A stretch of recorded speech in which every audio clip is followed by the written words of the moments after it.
a lo que Dios le ha establecido. Por eso Hebreos pone el contraste de cómo Moisés, Aarón, fueron fieles como siervos. Diga, fieles como siervos. Y dice, ministros del tabernáculo, del santuario terrenal. Pero que ahora nosotros en el Hijo somos ministros en la casa, no como siervos, sino como hijos. Diga, hijos. Es un orden totalmente diferente.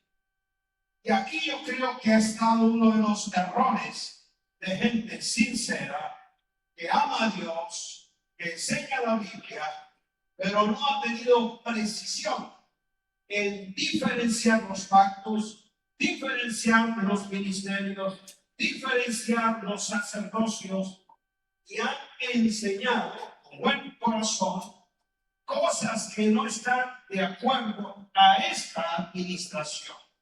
Y por eso entonces nos corresponde a nosotros primero, diga, entender.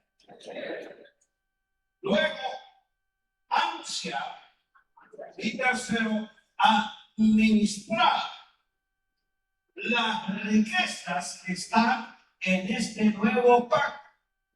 Y por eso aquí, en esta asignación, se nos pide no ser ministros famosos, ministros carismáticos, ministros, diría yo, elocuentes, sino entendidos. Se pide que el obrero sea, diga, aprobado. ¿Y por qué es hallado aprobado el obrero, el ministro en este pacto? Por la cantidad de actividades que tiene, por el número de gente que congrega, por los seguidores que hay, por los logros humanos o carisma que tiene. No, dice la Escritura que va a ser aprobado porque traza bien la palabra de verdad. Entonces, mire usted que la forma en que Dios va a aprobar tu obra no es en lo que hace producto de tu carisma o capacidades, sino de tu precisión en trazar. Y la idea aquí es cómo de forma quirúrgica este ministro entiende qué es la ley y qué es la gracia. ¿Quién es Aarón? ¿Quién es Melquisedec? ¿Qué es el pacto de la ley? ¿Qué es el nuevo pacto? Por eso traza, o sea, separa con precisión para no mezclar. Y es en ello que él encuentra que Dios le dice, bien, buen siervo fiel, eres aprobado porque has trazado bien la palabra de verdad. ¿Entendimos? Entonces, aquí es donde vamos a ser retados estos días. No porque alguien vino y lo dijo. Ahí llegó esa gente del nuevo pacto a hablar. No, vamos a ir a la Escritura. Por eso les propuse hacer un recorrido desde la Escritura, desde el aspecto teológico y desde el aspecto ministerial, para que podamos entender, mira, la verdad que está en Jesús. No la opinión que usted tiene, ni la doctrina que su concilio acepta, sino la verdad que está en Jesús. Diga, en Jesús. Porque en Jesús, el Cristo eterno, es que el Padre ha dado la palabra definitiva, última y concluyente. Es en Jesús, el Verbo encarnado y el Hijo revelado, en que Dios ha hablado ahora. Diga, ahora. Porque en otro tiempo habló a los patriarcas y profetas de otras formas y por otros medios. Diga, pero ahora. Entonces mire que nosotros estamos en el ahora. ¿Cuándo es el ahora? Ahora. Cuando lo leas será tu momento actual. Por lo tanto, Dios te habla ahora en Hijo. Es el código. Es el quien se revela la verdad. No que está en la Biblia, sino que está en Jesús. ¿Y por qué digo esto? Porque hay gente que enseña verdades bíblicas, pero son verdades que fueron para otro tiempo, pero no la verdad que es ahora en Jesús. A ver, les explico esto porque ya vi algunos. Sí, usted puede enseñar verdades que están en la Biblia. Muchas cosas que tienen que ver con Israel, con el pueblo de Dios en la ley, con aquellos mandamientos que estuvieron en el viejo pacto, son verdad. Dios las dijo, la Biblia las registra. Pero no son válidas ni vigentes porque ahora no están en Jesús. Y ponemos muchos ejemplos. Me gusta el de la circuncisión, porque es un mandato que Dios le dijo. Recuerda ya en Éxodo cuando Dios dijo, manda a los hijos de Israel. ¿A quiénes? Por medio de Moisés dio una orden para que Aarón cumpliera un ritual. Manda a los hijos de Israel que todo varón nacido de mujer fuera circuncidado al 8º día. ¿Han leído eso en la Biblia? ¿Quién lo dijo? Diga Dios por medio de Moisés. ¿Está en la Biblia? ¿Es verdad? ¿Y por qué no lo practicas? Ya tú haces una discernimiento. Empiezas a abrazar la palabra y se para. No, eso es verdad. Dios lo dijo y está en la Biblia. Pero eso no es vigente porque eso no está en Jesús. Porque Jesús es el cumplimiento de lo que eso significa. Por eso Jesús fue circuncidado en la carne para circuncidarnos en el espíritu. ¿Entendimos esto? Y le pudiera enumerar una cantidad de cosas que están en la Biblia, pero no son vigentes, no son prácticas, ni han sido realidad, diga ahora. Porque Dios ahora nos habla en el libro. Entonces yo tengo que descubrir en las escrituras la verdad que está en Jesús. Porque en esa es que yo soy afirmado y confirmado en la verdad de Cristo. La escritura le llama la verdad presente. No va a ser ese asunto que vamos a manejar durante los días, sino comprender entonces que esta competencia ministerial que Dios nos pide en el nuevo pacto no consiste en que tengamos capacidades y habilidades de comunicación, de hablar, que tengamos capacidades administrativas, ni tampoco que tengamos una formación académica o un título teológico. Eso no es una exigencia. Todos estos aspectos pueden ser válidos, pero no es lo fundamental. ¿Por qué? Porque dice la Escritura que esta competencia proviene de Dios, no de nuestras habilidades. Usted puede ser muy hábil en la administración, en lo que es la memorización, en lo que es la predicación. Son habilidades, pero eso no es lo que te hace un ministro competente. Un ministro competente es el que tiene el entendimiento del pacto en que ahora opera y administrar las verdades que están en Jesús. Y ahí es donde muchos nos engañamos, porque usted puede ver un ministro organizacionalmente, yo diría, muy destacado. Todo lo que hace con excelencia, con buena administración, pero no se trata de que organizacionalmente usted tenga, diría yo, un auditorio, porque lo que usted edifica es el cuerpo de Cristo y eso no es una organización, es un organismo vivo que se nutre con la vida del Espíritu y la verdad de Cristo.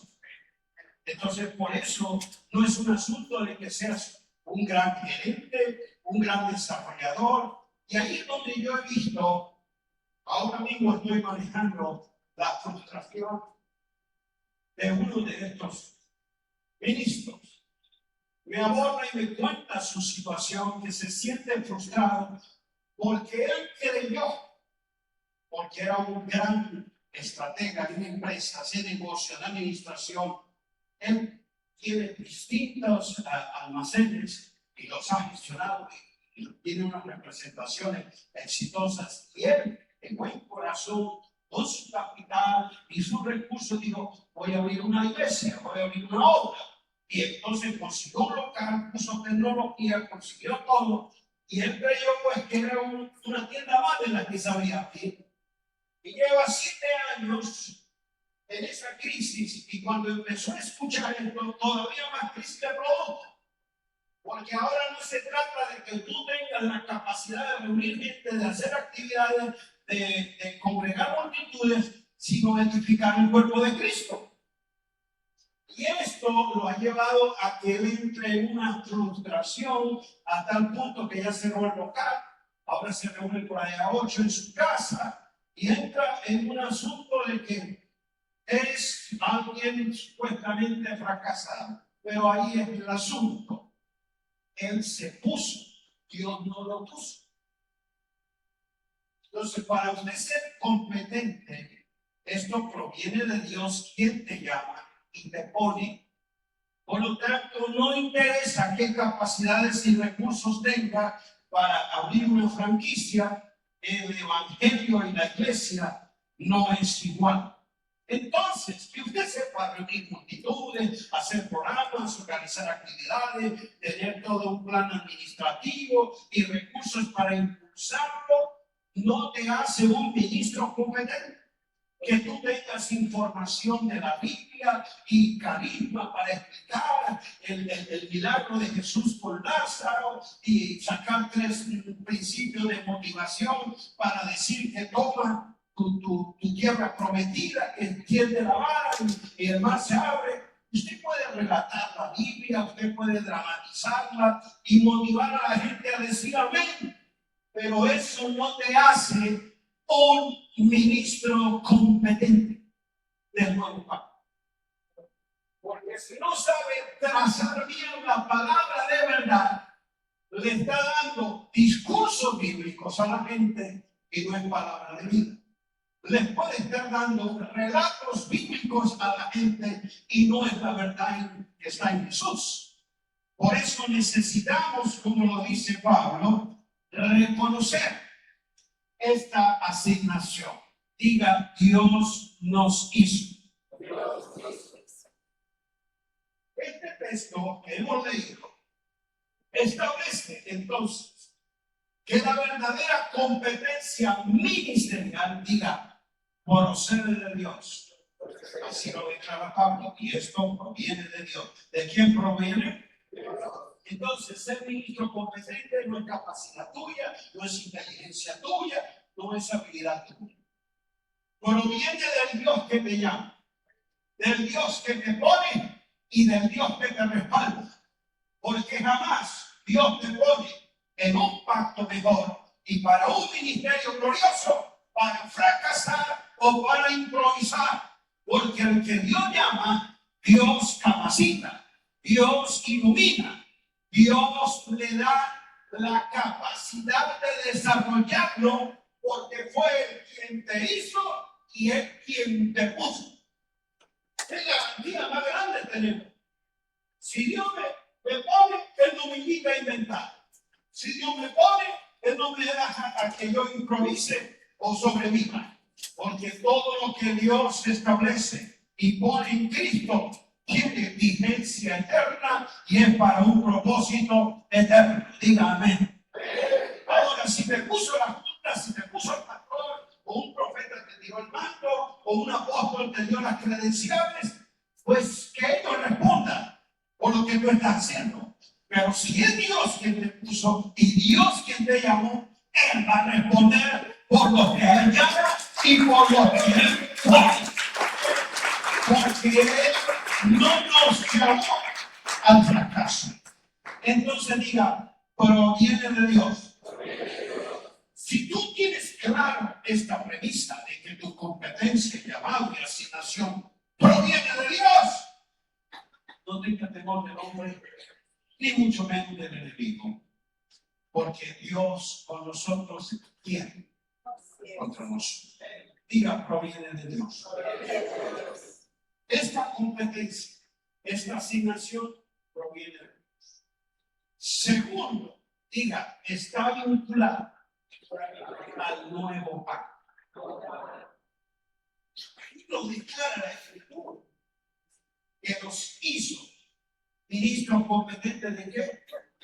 Ok, a partir de ahora yo quiero que usted no tome esto como opcional. Ah, muy bonito eso que da un nuevo pacto. A mí no me interesa, yo quiero seguir con lo que hago. Eres un irresponsable y no estás obedeciendo el llamado de Dios. Porque Dios le hizo ¿qué? Ministro competente de qué? Proviene de Dios y Él es el que te vincula al pacto que tú perteneces y al pacto en el que tú tienes que ministrar. Nuevo pacto no es un asunto atractivo, que yo pueda decir a mí me gusta o no me gusta.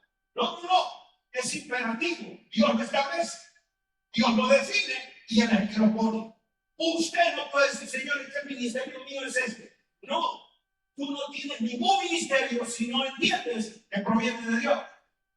Y para el ministerio que Él te puso es el del nuevo pacto, porque es donde Dios habla ahora y donde ha definido todos los asuntos que en la revelación progresiva los demás pactos venían anticipando.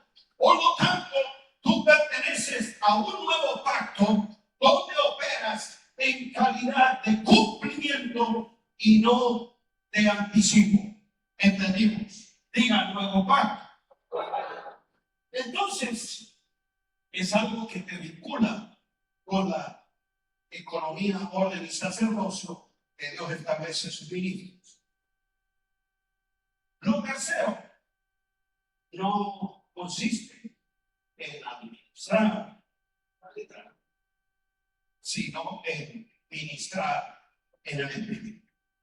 Hay gente que administra la letra, académicos, teólogos, gente que te puede dar cursos de Biblia, todo lo que quiera, pero son ignorantes del nuevo pacto. Por eso aquí no es un asunto de que tú domines la letra, sino que ministres en el espíritu que está en Cristo. Por eso dice que Él opera en la realidad del espíritu. ¿Y cómo se le llama ese espíritu? Diga, el espíritu de verdad que revela la vida de Cristo. Por eso en la ley de vida del espíritu es que tenemos libertad. ¿Por qué? Porque tú no eres un ministro de un lugar, de un edificio y de un santuario terrenal. Tú eres ministro de las cosas celestiales y tú lo que comunicas es vida, no conocimiento. ¿Entendimos? Diga ministro de vida. Así lo define la Escritura. Entonces, yo no voy a ser famoso porque tenga buenos sermones bíblicos, sino porque sea efectivo en comunicar la vida del Hijo. Que la gente vaya sabiendo, conociendo más de la vida del Hijo y no tanto de la Biblia. Porque hay gente que conoce mucho de la Biblia, pero no conoce la vida del Hijo. Diga la vida. Entonces, tú vas a comunicar la vida si operas en el poder de la resurrección. Por eso, en la obra consumada de Cristo en la cruz, Él solucionó para siempre al quitar el pecado y perdonar los pecados para siempre. Diga, para siempre. Diga, el pecado ya está resuelto. Por eso tú no vienes con un evangelio de condenación, de culpa, donde hace sentir a la gente miserables pecadores, y así es donde como se sienten muchos creyentes cuando se les predica ley condenación, porque usted lo lleva a crear conciencia de pecado. Pero un ministro competente le predica a espíritus perfectos, a espíritus vivificados, y los trata en calidad de hijos justificados y no de creyentes en pecado. ¿Aló? Porque esa es la diferencia de las dos economías. Y es triste hoy escuchar en muchos lugares donde hay hijos de Dios queriendo recibir una palabra y lo que oyen es legalismo, condenación, y ellos generan culpa y se sienten un pecador que todavía le falta algo para que Dios lo ame, lo acepte, lo bendiga, porque no es competente en un pacto donde Cristo por una sola ofrenda hizo para siempre perfecto a los santificados. ¿Cómo te ve Dios? No creyente en pecado, sino hijo justificado, participante de la santidad de Cristo. Entonces, este ministro, entendido de la obra consumada, predica de lo que es la cruz, pero también en el poder de la resurrección, porque él es un ministro de vida, no de doctrina, no de fórmulas y no de mensajes bíblicos. Diga, ministro de vida.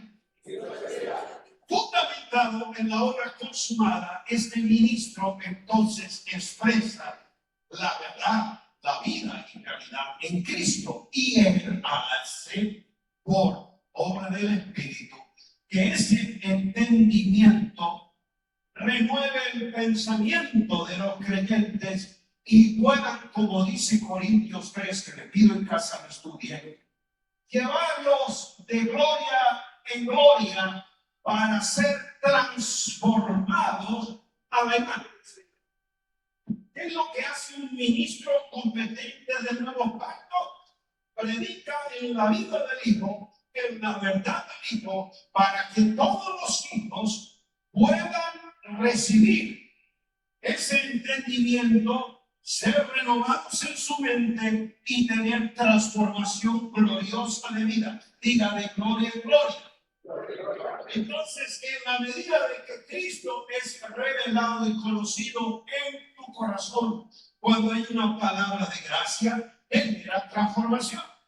Pero lamentablemente, muchos creyentes se parecen más a su líder. Hablan como su líder, se visten como su líder, predican como su líder, y a él le llaman mi papá. Pero no conocen al Padre de gloria de nuestro Señor Jesucristo. Entonces, no predico para traerte a mi vida, amarrarte a mi vida y que te parezcas a mí. Yo predico a Cristo para que te parezcas a Él, le conozcas a Él, le sirvas a Él, le ames a Él. Ese es un ministro competente. Por eso, ese ministro enseña y muchas veces aclara estas cosas para que estemos, como dijo Pedro, confirmados en que en la verdad presente. Tema que será para otra ocasión. Entonces, un ministro competente del nuevo pacto, a quien Dios hizo, ahora está capacitado para ministrar de la vida del resucitado. ¿De quién? Del resucitado. Escuche. Predica a Cristo resucitado. Él no le lleva a que conozcan a Jesús de Nazaret, el varón judío, ni les enseña prácticas judaicas. Usted ha visto muchos ministros que lo que le enseñan a la gente es a orar poniéndose el talí, a tocar el chofar con algunos sonidos que bajan la gloria, a que puedan ponerse en la kipá cuando van a orar. O sea, están judaizando a los creyentes porque les quieren llevar a que se parezcan a Jesús de Nazaret. Jesús de Nazaret es el varón judío nacido bajo la ley. El ministro del nuevo pacto les revela al Cristo resucitado, glorificado, y que en él somos transformados. Porque en este Cristo resucitado hay un cuerpo que contiene su vida y allí expresa la realidad, diga, en el espíritu. Por eso en el cuerpo de Cristo, que es la iglesia, no hay rasgos ni de judío ni de gentil, sino de un nuevo hombre. ¿Entendimos? Iglesia que tiene prácticas paganas de los gentiles o prácticas judaicas de los israelitas es porque no ha entendido el evangelio del nuevo pacto. ¿Aló? Y ese es el que el Señor nos hizo ministros que competentes. Muy bien. Entonces, cuando uno ha comprendido que en este ministerio no ministra desde la sombra del Sinaí, sino bajo la gloria del monte de Sión, que es un lugar celestial, donde él no habla acerca de la condenación de la ley, sino de la justificación por gracia en Cristo. Que este creyente sepa de que no necesita un lugar santo para buscar la presencia, sino que su vida es el templo santo donde la presencia de Dios habita para siempre. Este ministro entiende de que no necesita hacer algo para que baje la gloria de Dios, sino que los conduce a alguien que es la gloria de Dios en nosotros. ¿Quién es la gloria de Dios en nosotros? Diga Cristo, diga Cristo. Entonces, al entender esas dos economías, no estamos operando bajo el esquema de mejorar a Adán en su condición de pecado, sino en manifestar a Cristo, el postrer Adán, en el sentido de que somos, diga, nuevas criaturas. Por eso no son leyes para corregir al creyente pecador, sino principios de vida para desarrollar el hombre nuevo, la criatura nueva en que participa, diga, de la naturaleza divina. Al comprender esta introducción que estoy haciendo, entonces es para que vayamos con la decisión de que necesitamos, diga necesitamos, de ministros entendidos. ¿Entendidos en qué? En el nuevo pacto. Ya dije que uno de los mayores problemas de la iglesia contemporánea es no la falta de actividades, no la falta de reuniones, no la falta de orar, no la falta de reunirse, no es la falta de leer la Biblia, sino la falta de entendimiento, de precisión en exponer, anunciar y aclarar a todos los santos las inescrutables riquezas que en este nuevo pacto se declaran en Cristo. Riquezas hechas para nosotros en calidad de herencia y no de promesa. Diga, riquezas de su gloria, de su gracia, es la herencia en los santos. Mire entonces que yo parto de una realidad en que este creyente ya es enriquecido en Cristo. ¿Por qué? Porque le estoy ministrando la vida de Cristo y la verdad de Cristo, la verdad que está en él. Ese nuevo pacto, que es la expresión legal de la obra consumada, en donde nosotros vamos a encontrar las, diga, realidades espirituales. Ya esto le parece a usted como intangible o algo etéreo, espirituales. Pensamos que es un asunto del cielo o algo inexistente. Las realidades espirituales son más reales que las cosas materiales. Lo que tú observas es material y lo material desaparece. La materia se descompone, se dilata, se deteriora. Usted está viendo aquí cosas materiales y le parecen como que si fueran reales. Observe cualquier cosa que tú veas, diga realidades materiales, pero estas dejarán de ser. El tiempo las envejece, la materia se descompone, pero esa realidad que está en tu espíritu nunca deja de ser. Es más segura que lo que tus ojos ven. ¿Por qué? Porque es algo real y consustancial con la naturaleza misma de Dios. Diga, Dios es espíritu y Dios es eterno. Entonces las realidades espirituales son ¿qué? Eternas. Por eso este ministro lleva al entendimiento de esas realidades. Ahora, tenemos que aceptar que hay cantidad de ministros sinceramente equivocados. Pero no porque no amen a Dios y no quieran servir a Dios. Aman a Dios sinceramente. Sirven a Dios sinceramente. Pero lo hacen equivocadamente. ¿Por qué? Porque están ministrando en un pacto que es ya obsoleto y que por lo tanto no tiene vigencia y no produce vida.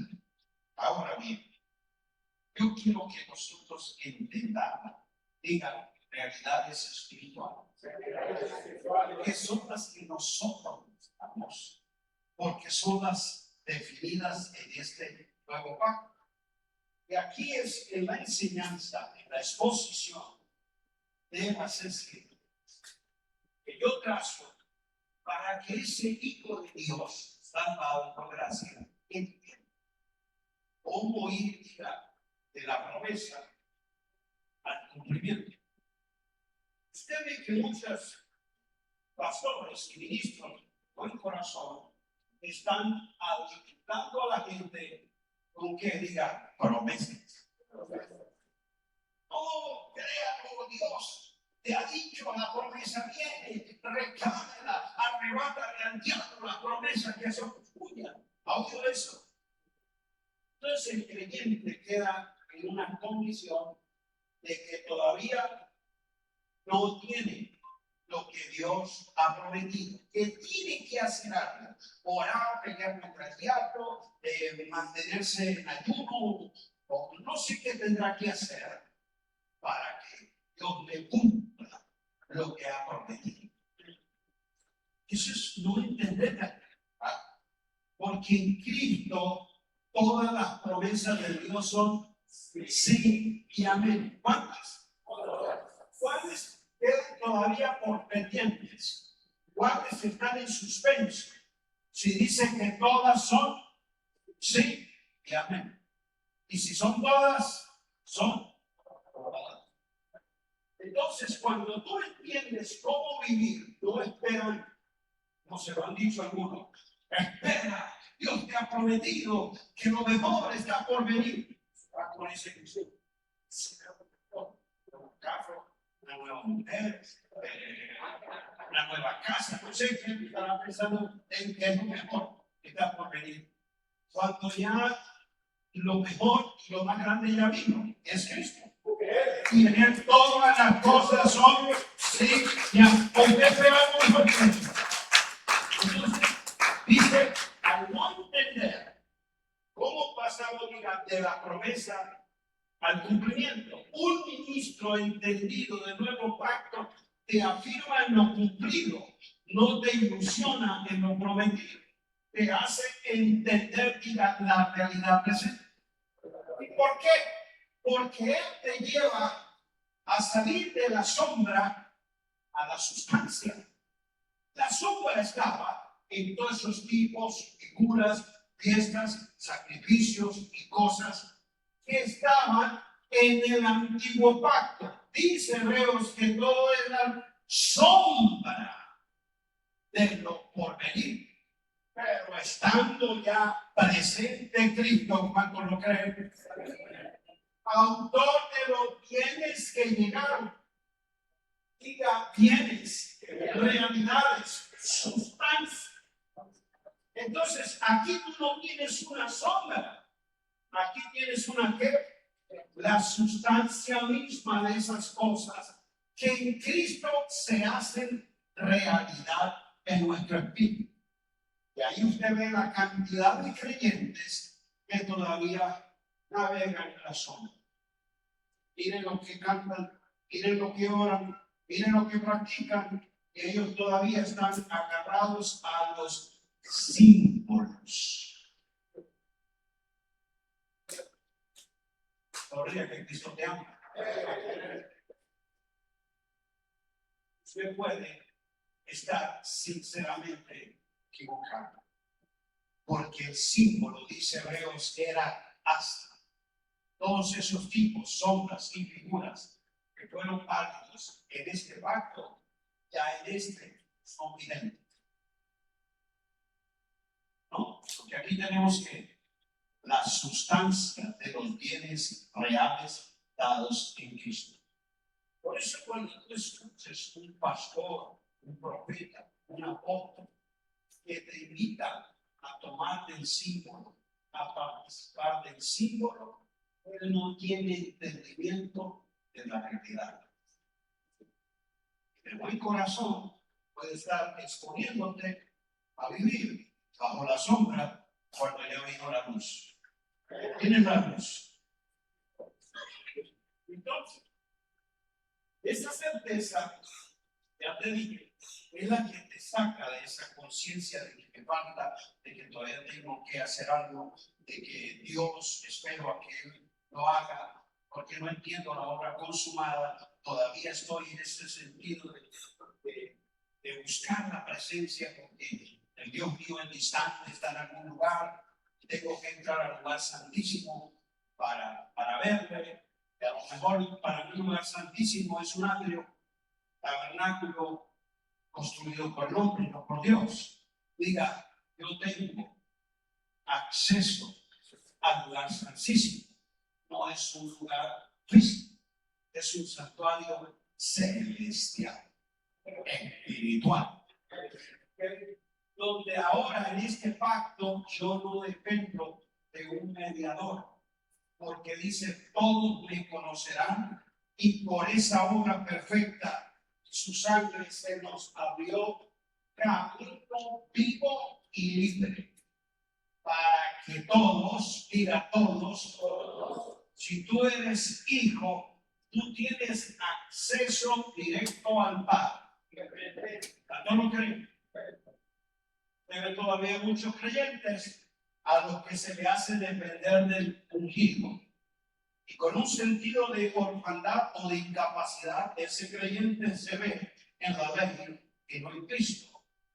Y el problema es cuando no hay un ministro entendido de esta realidad que le crea a esa persona codependencia. Hay lugares donde los creyentes todavía llegan a un apóstol. Usted que está más cerca de Dios, ore por mi esposa o mi esposo que está rebelde. Mire lo que le dicen a uno. A veces es o por ponerle el ego uno más arriba, o porque ellos no entienden su vida en Cristo. ¿Cómo que yo estoy más cerca de Dios? No, profeta, es que Dios lo escucha. ¿Cómo que Dios te lo escucha? Porque Él no se ve como hijo, Él se ve como esclavo. Él necesita que un sacerdote, como lo era aquí en la ley, un mediador, se ponga y lo lleve al Señor. Diga, todos me conocerán. Usted no necesita en este pacto de ningún mediador, porque el mediador de este mejor pacto, ¿quién es? Cristo. El camino vivo y libre en quien tú paz en quien tú estás. Es en Cristo que tú tienes entonces, diga, acceso legal. ¿Cómo? Legal. No hay nada ni nadie que me impida llegar al trono de la gracia. ¿Cómo se le llama? Trono de la gracia. Aquí no es un tribunal de juicio donde se califica a ver si pueden llegar o no. Aquí es un trono de gracia donde los hijos reciben de la abundancia de la gracia del Dios de toda gracia. Gracia que no es un asunto de permiso para pecar, sino de una gracia que santifica, que enseña y que nos perfecciona en él. ¿Entendimos? Entonces, cuando nosotros estamos instruyendo a la gente en estas realidades, justo una de las cosas que queremos que entienda y disfrute, diga, es la presencia. Diga, la presencia del Rey que vive.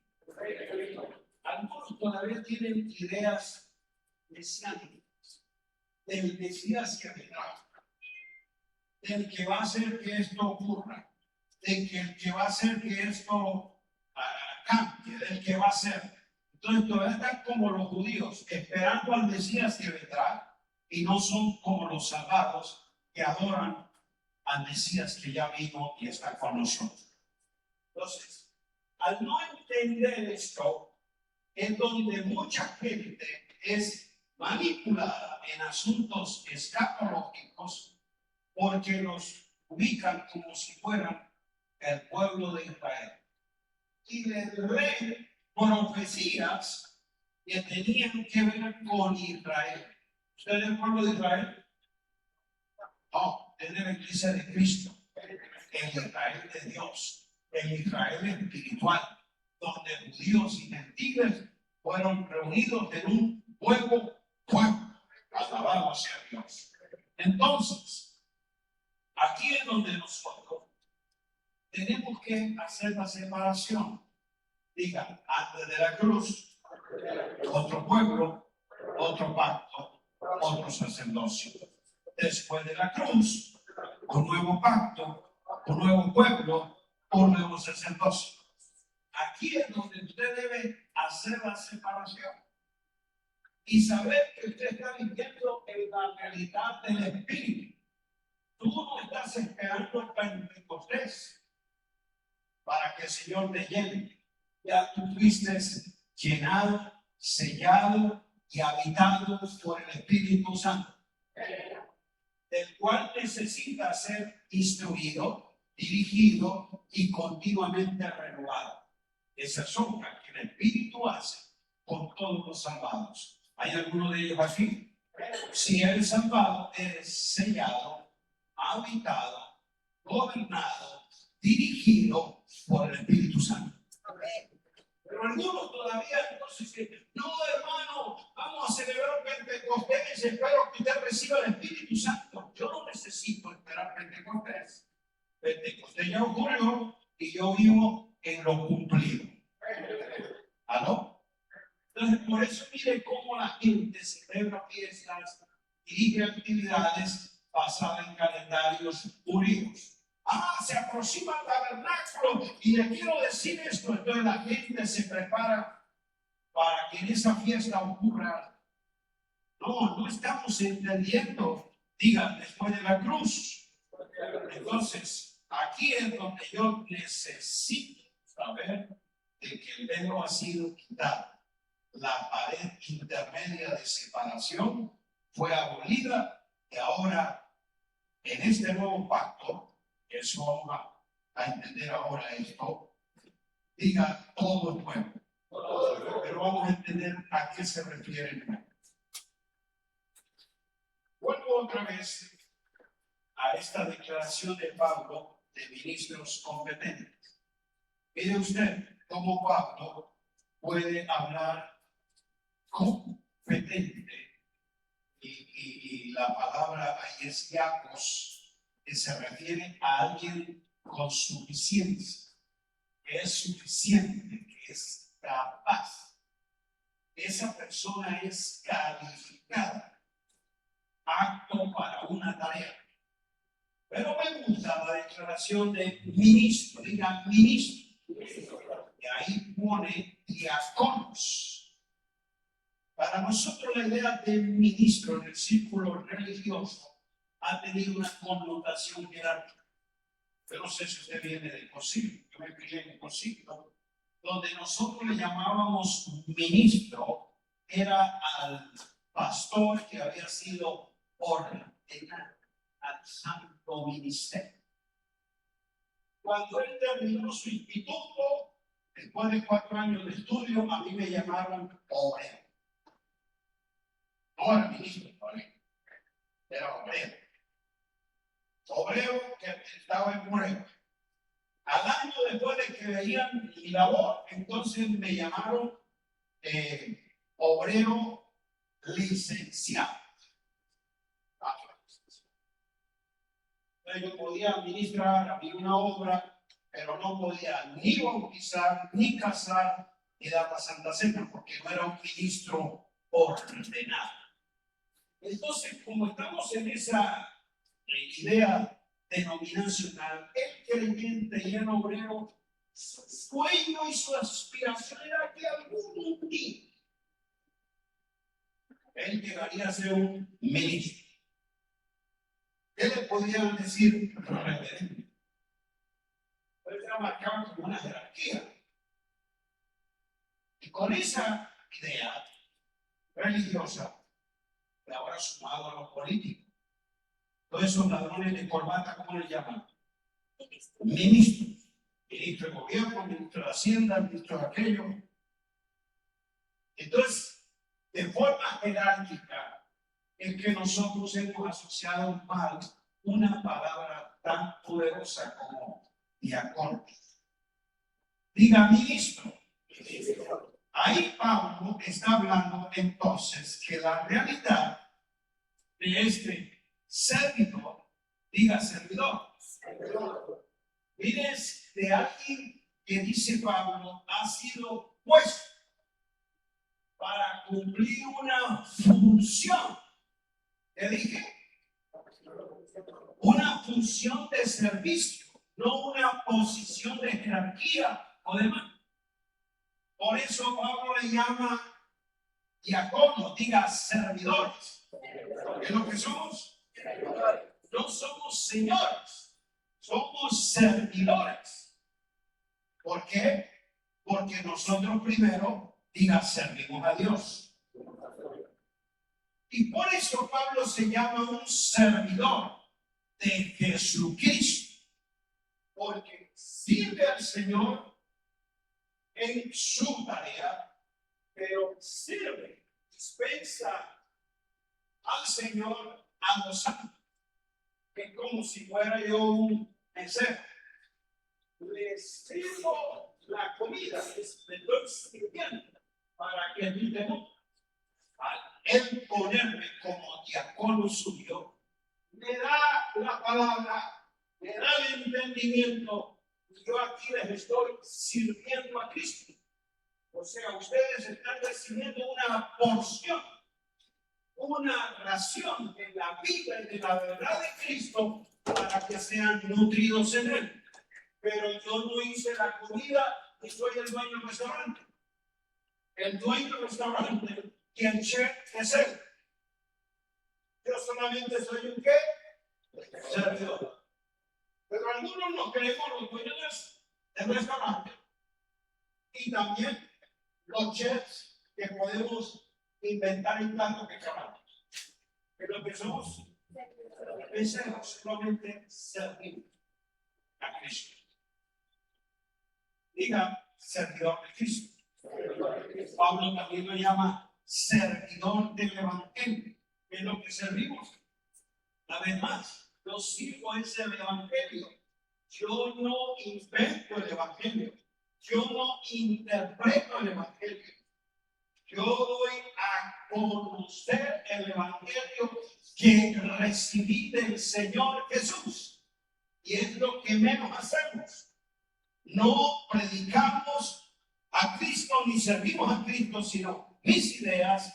Yo opino, a mí me parece, esta es la visión que Dios me dio. Les enseñamos nuestros criterios o los reglamentos de nuestra denominación, pero no lo que hacía Pablo como servidor de Jesucristo y del Evangelio, que decía: lo que yo recibí del Señor es lo que yo les he enseñado.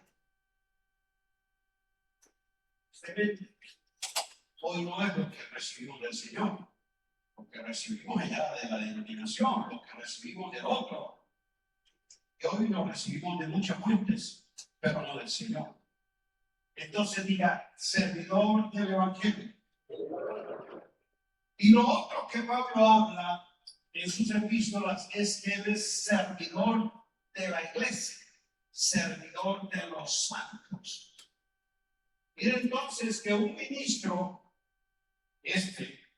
diáconos, servidor, tiene que ser, que diga, competente. Entonces, al definir la posición y función de servidor, él ya entiende que no es Señor. Él sencillamente está en servicio a los demás. Por eso es competente, porque él no busca lo suyo propio, sino lo que recibió del Señor. Ahí usted puede entonces también tener el perfil de su ministro competente como pacto, pues si es un ministro religioso incompetente en esta asignación. ¿Por qué? Porque el competente sabe que su competencia proviene de Dios. El incompetente cree que proviene de sus propias capacidades. El competente sirve al Señor y a la iglesia. El incompetente se sirve de la iglesia para buscar lo que necesitan. El ministro competente quiere que las personas conozcan la grandeza del Cristo, a quien anuncia y a quien predica y a quien sirve. El incompetente quiere que las personas conozcan la grandeza de él, lo que él hace, lo que él entiende, lo que él sabe. Entonces busca que las personas le admiren. El competente quiere que las personas sean transformadas mirando al Señor. Alabado sea Dios.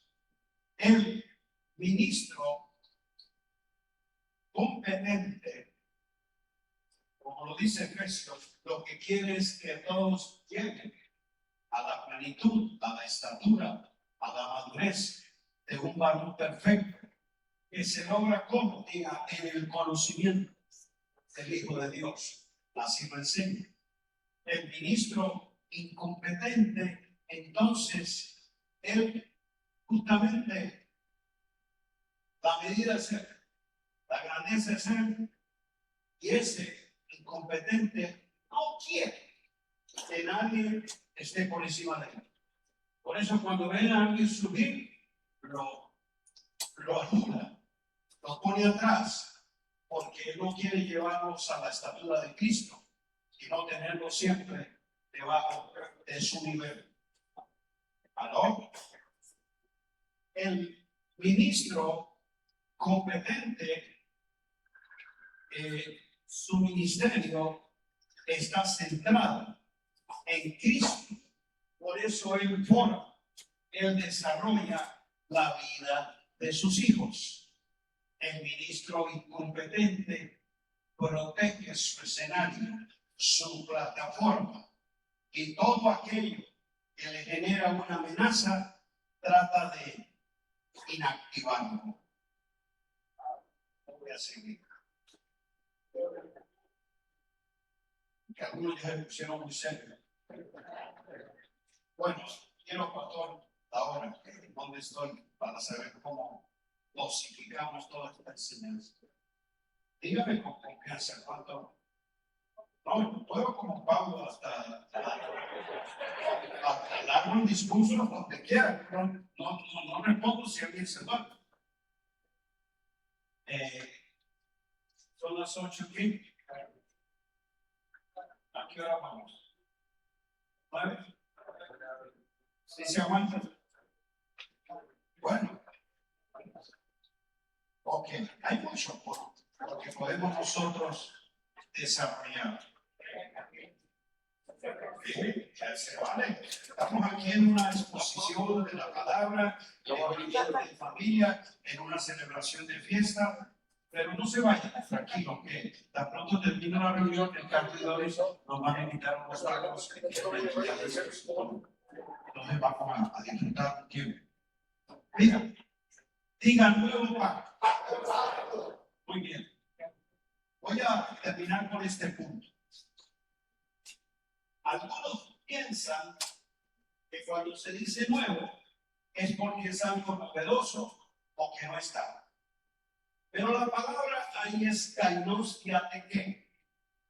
Kainos se refiere a lo que es nuevo en naturaleza. Es nuevo no por su aparición en el tiempo, sino porque es de algo totalmente diferente a lo que existe. Por eso es nuevo, digan calidad. ¿Qué es lo que es nuevo? Calidad. Entonces, nuevo en calidad, nuevo en naturaleza, pero es totalmente diferente a lo anterior. Por eso el nuevo pacto no es el viejo pacto renovado, mejorado, perfeccionado. No. Está diciendo que es kainos, este pacto existe y es de una naturaleza y de una calidad que no depende de algo que ya está. Todos los demás pactos tenían en tipo, sombra y figura lo que Dios iba a revelar en el nuevo. Por eso, en esta revelación progresiva se venía anticipando la realidad, la sustancia y la calidad de un nuevo pacto. Ya lo habían dicho los profetas, que se haría un nuevo pacto. En el momento en que Jesús anuncia su muerte en la cruz, él le dijo a sus discípulos: esta es mi sangre, la tomada copa, que habló, que es sellada, confirmada en el nuevo pacto. Entonces mire cómo Jesús ahora le está mostrando a los discípulos judíos el símbolo de lo que sería la sustancia. Porque el nuevo pacto es Cristo mismo, dado por el Padre. Diga, por la sangre. ¿Qué nos dice la Escritura en Hebreos 13:20? Y el Dios de paz, que resucitó a los muertos, a nuestro Señor Jesucristo, resucitó a nuestro Señor Jesucristo, el gran pastor de las ovejas, os haga actos por la sangre de qué? Del pacto eterno. Mire usted que yo soy hecho habilitado, calificado, no en mis méritos ni en mis obras, sino por la sangre del pacto eterno. Entonces, cuando Jesús dijo, esta es mi sangre, ¿de qué? No dijo del pacto eterno, dijo del nuevo pacto. Asocia sangre con el pacto. Está diciendo, el pacto eterno es traído ahora a la realidad del tiempo en esta obra de la cruz. ¿Cuándo se estableció el pacto eterno?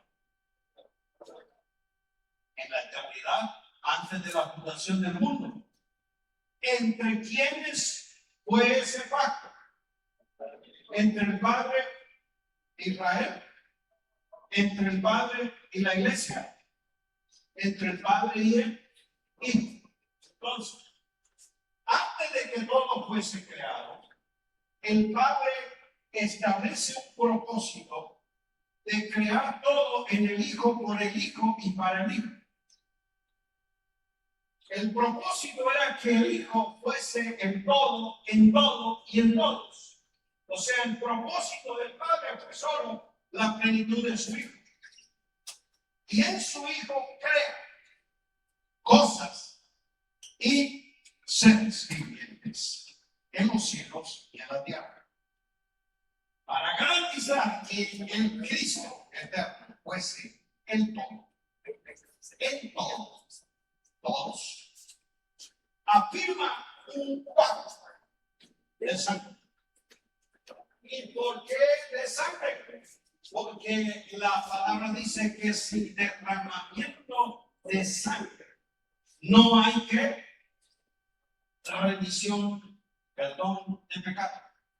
Ahora me pregunto, ¿y en qué criterio entonces la sangre confirma el pacto eterno? En que el Dios eterno, que no conoce tiempo ni circunstancias, Él es desde la eternidad y hasta la eternidad el mismo. Él no cambia. Y hay sombra de lo de su tiempo. Diga, es eterno.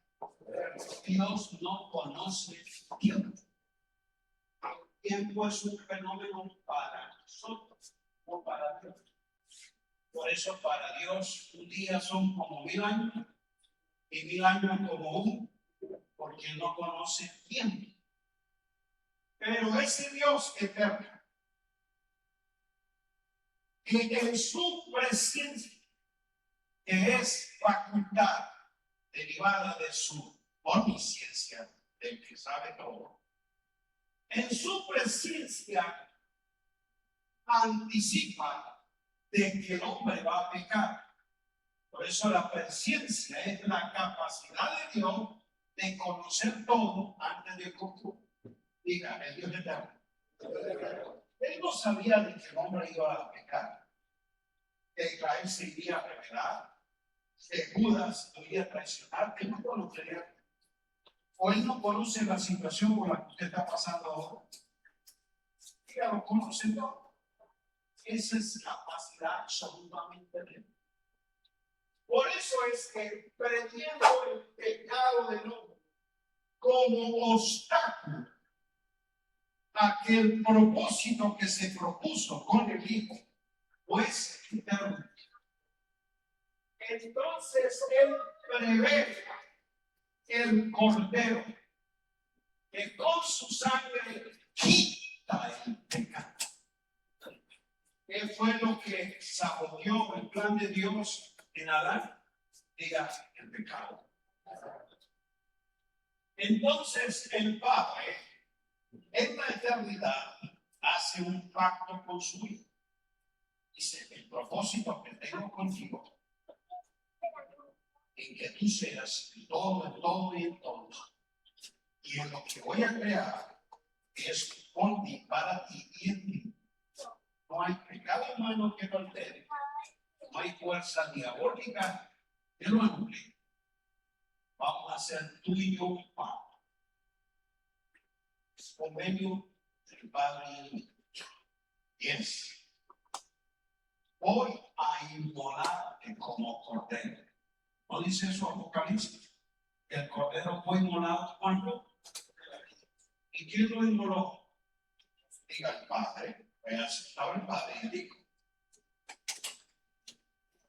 Fue inmolado. No confunda el cordero inmolado con el cordero crucificado. El cordero inmolado lo hizo el Padre en la eternidad para garantizar la seguridad del propósito.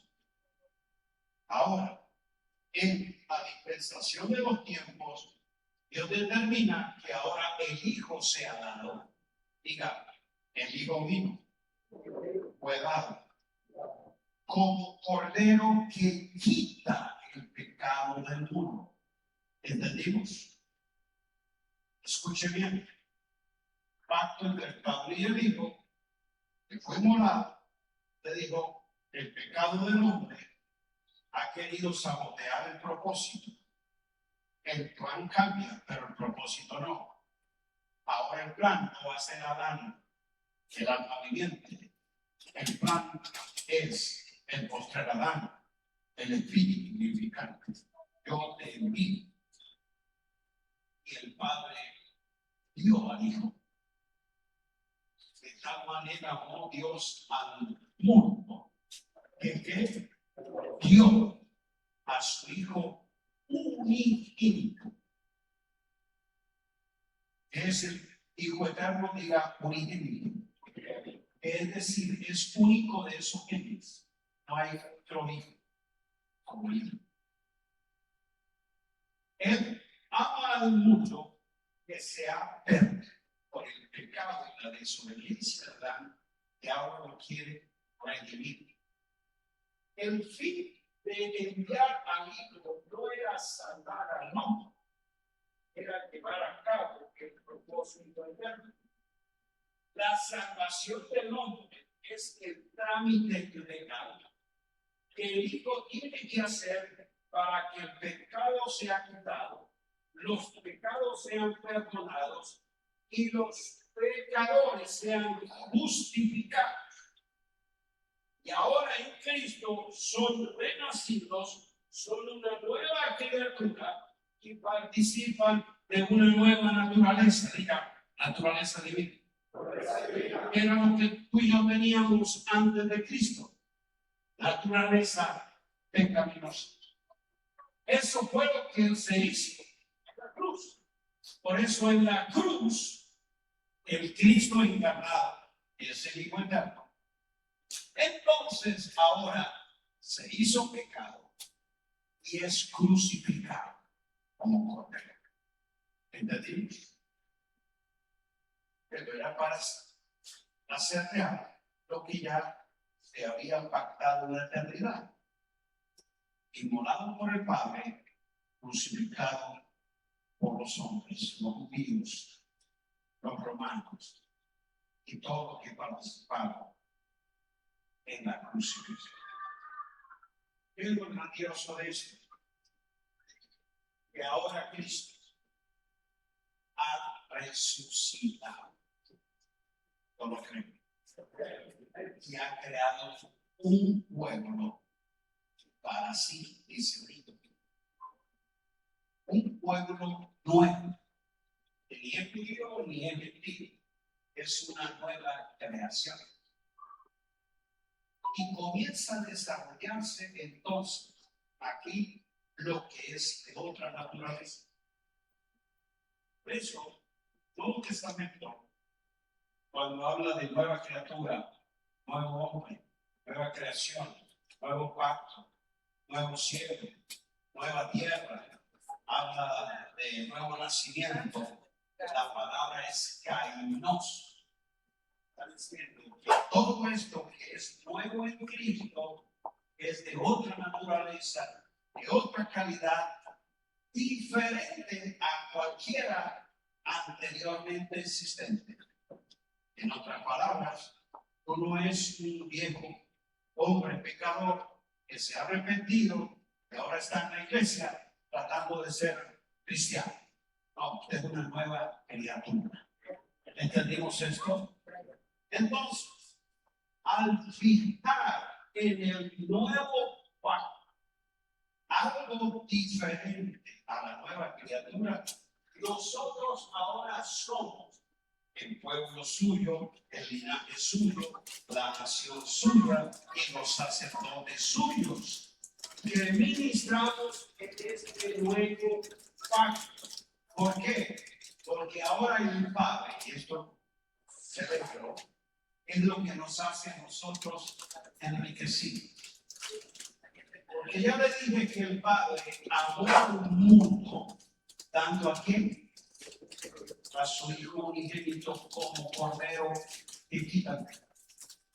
Fue a la cruz, allí lo hizo, pero Efesios 1 dice que el Padre entonces lo resucitó, lo exaltó y en la majestad de las alturas lo constituyó como cabeza Y dice el texto, Efesios 1:22, y lo dio a la iglesia. Eso dice Efesios. Diga, lo dio a la iglesia. ¿De qué se nutre la iglesia? ¿De qué se desarrolla la iglesia? ¿De quién se sostiene la iglesia? De Cristo, que es la cabeza. Entonces, la iglesia tiene la participación y distribución de una vida diferente, porque no es la de Cristo encarnado, Jesús de Nazaret, el Cordero, sino de Cristo resucitado, diga, la cabeza. Y en esa cabeza, que es Cristo, están escondidos todos los tesoros de la sabiduría y del conocimiento de Dios. Por lo tanto, la riqueza de la iglesia es mayor. El regalo que le ha dado el Padre por lo que le regaló al mundo. Él le regaló al mundo el Hijo encarnado como Cordero que quita el pecado. Él le regaló a la iglesia el Cristo exaltado, glorificado, ascendido, resucitado, que lo dio a la iglesia. Ya que entendamos esto, amado, su plenitud con gracia. Qué increíble menudo se sorprende de Cristo, la cabeza de la iglesia. Su cuerpo se expresa y se sostiene porque hay una cabeza que lo gobierna, lo dirige, lo nutre, lo informa. ¡Wow! Es su cuerpo. Expresa su vida, sus pensamientos. Él nos hace conocer sus inescrutables riquezas. Por eso la iglesia lo único que debe hacer es tomar de la plenitud de Cristo para desarrollar la vida de Dios. Esa es la tarea justamente de los ministros del nuevo pacto que ministran en el poder de la resurrección, porque edifican al cuerpo de Cristo. Y la única forma de edificarlo es dándole a conocer a Cristo. La iglesia no se edifica con actividades, reglas. Ella se edifica con la vida, con la verdad y con la gracia que es dada en Cristo Jesús. Pongámonos en pie y digamos esto: de su plenitud tomamos todos. Ya te dije que yo vine como mesero para servirte algo de Cristo, una porción, una bebida espiritual. Toma Cristo, de su plenitud va a ser gracia sobre gracia. No te vas a ir conociendo un versículo más y oyendo qué bonito mensaje. Creo que lo que vas a ir es entendiendo que hay una vida y que hay una verdad en Cristo Jesús que ha sido dada para que el Espíritu de verdad te la haga saber. ¿Te la haga qué? No sentir. A mí no me interesa si no sintió nada, si no hubo fuego, si no, lo que sienta no cambia. Lo que tú puedes entender. Yo lo que quiero no es que se vaya de aquí emocionado, sino edificado. Entendido que Cristo es tu todo, es tu plenitud, y de él día a día tú eres nutrido y enriquecido. Padre, te doy gracias por esta hora. Señor, nos exponemos a la verdad de tu palabra y oramos que el Espíritu de verdad la aclare. afirme, la haga saber a nuestro hombre espiritual. Y que allí en este ser interior seamos con todos los santos plenamente capaces de comprender la anchura, la altura, la longitud, la profundidad del amor de Dios, que es en Cristo, que es el todo. De tal manera, Señor, que cada uno de nosotros pueda estar firmemente arraigado y cimentado en la verdad que está en Jesús, creciendo en la gracia y en el conocimiento de Dios. Lleguemos todos a esa plenitud, a esa estatura.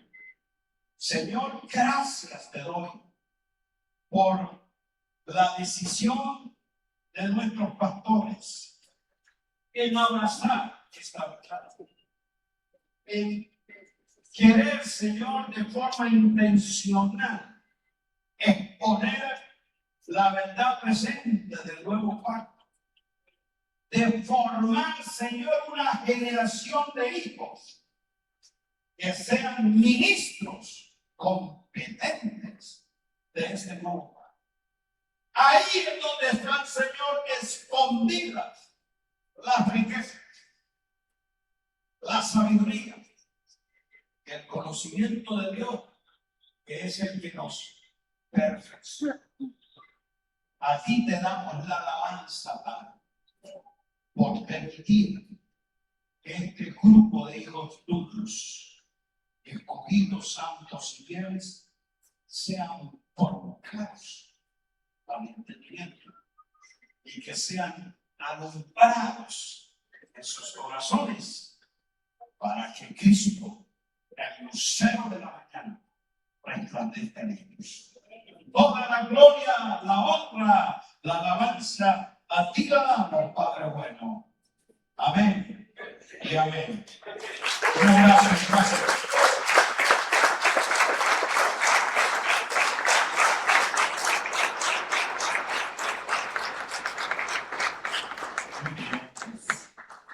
Mucho que masticar, ¿verdad? Mucho que digerir. Una buena palabra, un buen alimento para esta noche. Y si todavía quedan dudas de lo que se habló, de lo que se va a hablar, pues tenemos libros suficientes de apóstol Basilio Patiño. Aquí están dos. Aquí están dos. Pues acá están, allá atrás en la mesa para que se acerquen. Allá atrás están los precios y el apóstol también nos está dando unas promociones, ¿verdad? Porque la compra de los libros. Y pues bueno, es importante que lo aprovechemos, ¿sí? Libros interesantísimos que realmente nos van a nutrir y mucho provecho. Así que no dejen pasar la oportunidad de adquirirlos allá atrás. Y también, pues, vamos a. Hay algunos alimentos allá atrás. Si alguien quiere ya cenar, para ya llegar a casa a descansar. Hay taquitos, creo que